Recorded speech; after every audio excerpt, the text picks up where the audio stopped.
It's rich 25 by 30 garage, and then up underneath my 1964 Newport.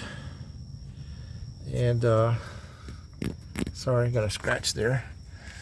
And I just dropped the gas tank. This one came out fairly easy. See the original gas tank mat, trunk floor on this car is pretty good.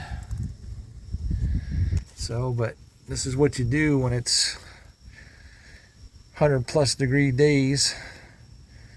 So you need to get some work done. You need to improvise.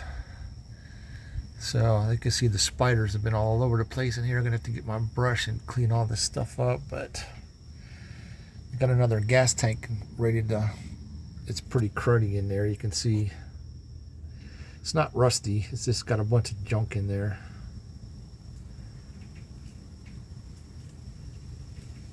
But, and oh, and I got the back bumper is loose, except for this bolt right there. So that bolt in between the muffler bracket, and then you got this little lip edge right there.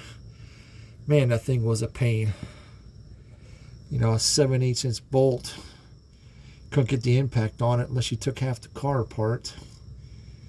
So, but I got this is all ready to, bumper's ready to come off. So I got the replacement bumper, and it's like I got a June bug right there. Anyway, so the back bumper's loose, the gas tank is loose. Get some of this flaky undercoating off.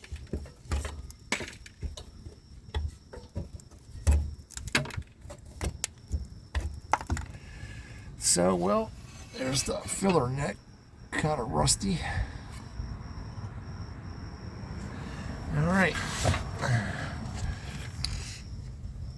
25 by 30 out.